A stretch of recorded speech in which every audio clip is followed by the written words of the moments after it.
নমস্কাৰ এই মুহূৰ্তত আহি পৰিছে ৰাজ্যখনৰ বাবে ৰাতিপুৱাৰ কেইবাটাও বিগ ব্ৰেকিং নিউজ। আজি 28 ডিসেম্বৰ অসমৰ লগতে ভাৰতৰ বিভিন্ন প্ৰান্তৰ পৰা ৰাতিপুৱাৰ কেইবাটাও খবৰ লৈ আহিছো। এই মুহূৰ্তত জনাই আছো এটা গুৰুত্বপূৰ্ণ খবৰ। ভাৰতৰ আটাইতকৈ ডাঙৰ চান্দা মাষ্টৰ হৈছে বিজেপি। এই ডাঙৰ মন্তব্য কৰিছে এবাৰ অখিল গগৈয়ে। এই মুহূৰ্তত জনাই আছো এটা গুৰুত্বপূৰ্ণ খবৰ। ভাৰতৰ আটাইতকৈ ডাঙৰ চান্দা মাষ্টৰ হৈছে বিজেপি। বিজেপিক চান্দা মাষ্টৰ আখ্যা এইবাৰ বিধায়ক অখিল গগৈ। বিজেপিক বিদায় দিয়াৰ বাহিৰে বিকল্প আৰু একো ৰাস্তা নাই। বিজেপিয়ে প্ৰতিটো কৰ্পোৰেট গোষ্ঠীক ব্লেকমেইলিং কৰে আৰু চান্দা তোলে। অসমৰ বহুতো এনে চান্দা মাষ্টৰ আছে যিয়ে গোটেই জীৱনটো চান্দা তুলি থাকিলে। চান্দাৰ যিখন তালিকা প্ৰকাশ পাইছে সেইখন কেৱল দেখুৱাবলৈহে প্ৰকাশ কৰিছে। বহু হাজাৰ হাজাৰ কোটি টকা চান্দা তুলি থৈছে বিজেপিয়ে। বিজেপিৰ বিৰুদ্ধে এইবাৰ খৰব হৈ পৰিছে বিধায়ক অখিল গগৈ। আন এটা খবৰ হৈছে বিজেপি দলটো এতিয়া হৈ পৰিছে HBS কোম্পানী প্ৰাইভেট লিমিটেড। এটা গুৰুত্বপূৰ্ণ খবৰ, পলিটিকেল ডাঙৰ খবৰ জনোৱাৰ চেষ্টা কৰিছো। এইবাৰ বিজেপিক পুনৰ কটাক্ষ কৰিছে অখিল গগৈয়ে। অখিল গগৈয়ে কয় যে বিজেপি দলটো এতিয়া হৈ পৰিছে হিমন্ত বিশ্ব শৰ্মা প্ৰাইভেট লিমিটেড। সৰ্বানন্দ সোণোৱাল আৰু হিমন্ত বিশ্ব শৰ্মাই পুৰণি বিজেপি কাৰ্যকৰ্তাক ৰাজনৈতিকভাৱে শেষ কৰি পেলাইছে। অগপৰ পৰা ওলাই আহি সৰ্বানন্দ সোণোৱালে বিজেপিলৈ অগপৰ মানুহবোৰক লৈ আহিলে। সৰ্বানন্দ সোণোৱালৰ সময়ত বিজেপিৰ পুৰণি কাৰ্যকৰ্তাসকলৰ অকণমান সন্মান আছিলেই, কিন্তু হিমন্ত বিশ্ব শৰ্মা যেতিয়া কংগ্ৰেছৰ পৰা বিজেপিলৈ আহিলে গোটেই কংগ্ৰেছ বাহিনীকে লৈ আহিলে। বিজেপি দলটো এতিয়া বিজেপি দল হৈ থকা নাই। বিজেপি দলটো এতিয়া HBS কোম্পানী প্ৰাইভেট লিমিটেড হৈ গ'ল। ৰাজেন গোহাঁয়ে বিজেপিক লৈ যি অভিযোগ কৰিছে সকলো সঁচা। বিজেপি দলটোত এতিয়া কাৰ্যকৰ্তাসকলৰ কোনো স্বাধীনতা নাই। টকা পইচা থকা মানুহেৰে এটা গেংলৈ পৰিণত হৈছে বিজেপি। বিজেপিৰ যিমান কেইজন প্ৰাক্তন সভাপতি আছিল আটাইকেইগৰাকী অপ্ৰাসংগিক কৰি পেলোৱা হ'ল। ৰাজেন গোহাঁই, ৰঞ্জিত দত্ত, সিদ্ধাৰ্থ ভট্টাচাৰ্য, ৰঞ্জিত দাসলৈকে সকলোকে অপ্ৰাসংগিক কৰি পেলোৱা হ'ল। প্ৰাক্তন বিজেপিৰ সভাপতিসকলক এতিয়া কোনেও সন্মান নকৰে। 2026ত সিদ্ধাৰ্থ ভট্টাচাৰ্যই টিকেট পাবনে নাপায় তাক লৈ টেনচনত আছে। বিজেপি দলটো হিমন্ত বিশ্ব শৰ্মাৰ দাদা ব্ৰিগেড হৈ পৰিল। বিজেপিৰ বিৰুদ্ধে এইবাৰ মহা বিস্ফোৰক মন্তব্য কৰিছে বিধায়ক অখিল গগৈয়ে। পৰৱৰ্তী খবৰটো হৈছে ৰাজ্যবাসীৰ কাৰণে এটা ভাল খবৰ। নৱবৰ্ষ উপলক্ষে মুখ্যমন্ত্ৰী ডক্টৰ হিমন্ত বিশ্ব শৰ্মাই 15টাকৈ বিশেষ উপহাৰ আগবঢ়াইছে।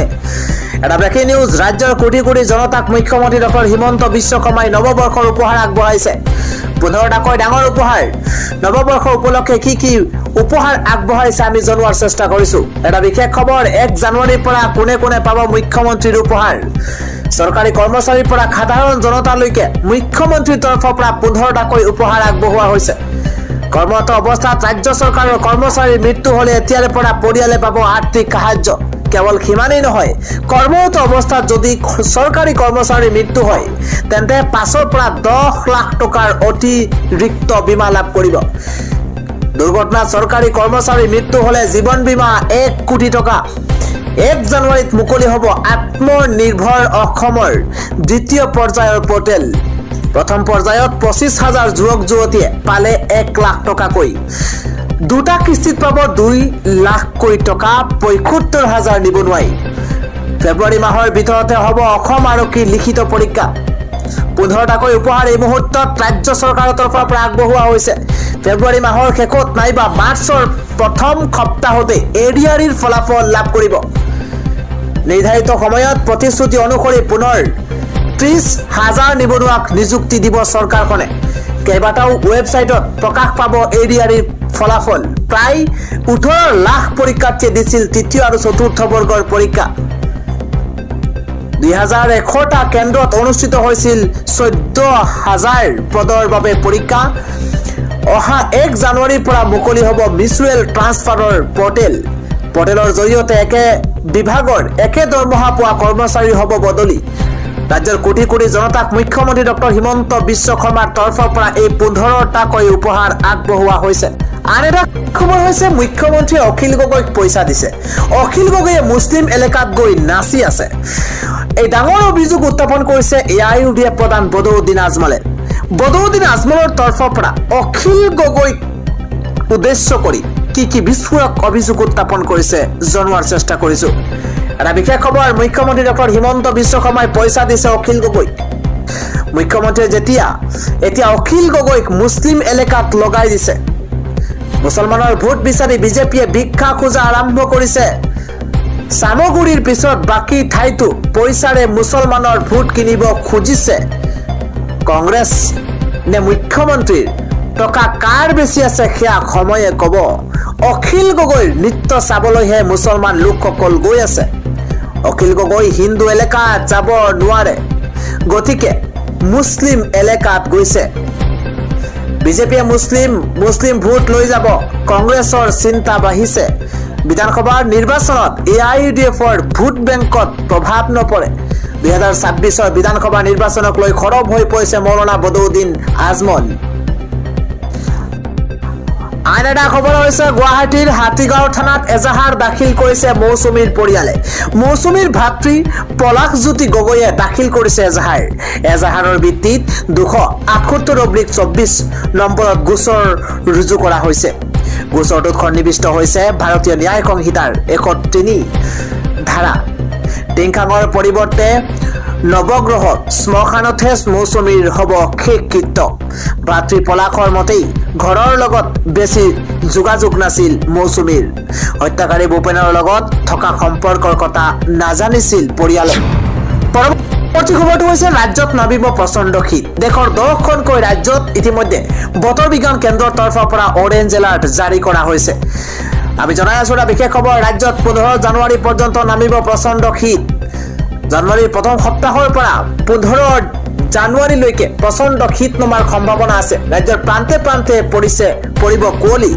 দেশৰ 10খনকৈ ৰাজ্যত জাৰি কৰা হৈছে অৰেঞ্জ এলাৰ্ট কুঁৱলীৰ লগতে হ'ব ৰাজ্যত বৰষুণ আমি এটা ব্ৰেকিং নিউজ জনাই আছো কুঁৱলীৰ লগতে হ'ব বৰষুণ অত্যাধিক ঠাণ্ডা পৰাৰ সম্ভাৱনা আছে অসম তথা উত্তৰ পূৰ্বাঞ্চলতো জাৰি কৰা হৈছে ইয়েলো এলাৰ্ট এই সময়ছোৱাত ব্যাপক হাৰত প্ৰচণ্ড শীত নামিব উত্তৰাখণ্ড হিমাচল প্ৰদেশ হাৰিয়ানা ছত্তীশগড় দিল্লীৰ লগতে পশ্চিম উত্তৰ প্ৰদেশ পূব ৰাজস্থান আৰু পশ্চিম মধ্য প্ৰদেশত হ'ব বৰষুণ এই বৰষুণৰ লগতে উত্তৰ পূবতো নামিব প্ৰচণ্ড শীত বতৰ বিজ্ঞান কেন্দ্ৰৰ তৰফৰ পৰা ইতিমধ্যে আগজাননী প্ৰদান কৰা হৈছে অৰুণাচল প্ৰদেশ নাগালেণ্ড মণিপুৰ মিজোৰাম আৰু ত্ৰিপুৰাতো জাৰি কৰা হৈছে এলাৰ্ট ৰাজ্যৰ প্ৰান্তে প্ৰান্তে পাতলীয়া বৰষুণ হোৱাৰো আশংকা প্ৰকাশ কৰা হৈছে নিশা অত্যাধিক কুঁৱলী থাকিলে বাহন চলাওঁতে আপুনি সাৱধান হওক আৰু ইতিমধ্যে বতৰ বিজ্ঞান কেন্দ্ৰৰ তৰফৰ পৰা কোৱা হৈছে ৰাজ্যত 15 জানুৱাৰী পৰ্যন্ত নামিব প্ৰচণ্ড শীত আৰু শীতৰ লগতে ঘন কুঁৱলী আৰু প্ৰচণ্ড বৰষুণৰ সম্ভাৱনা ইতিমধ্যে বতৰ বিজ্ঞান কেন্দ্ৰৰ তৰফৰ পৰা আগজাননী প্ৰদান কৰা হৈছে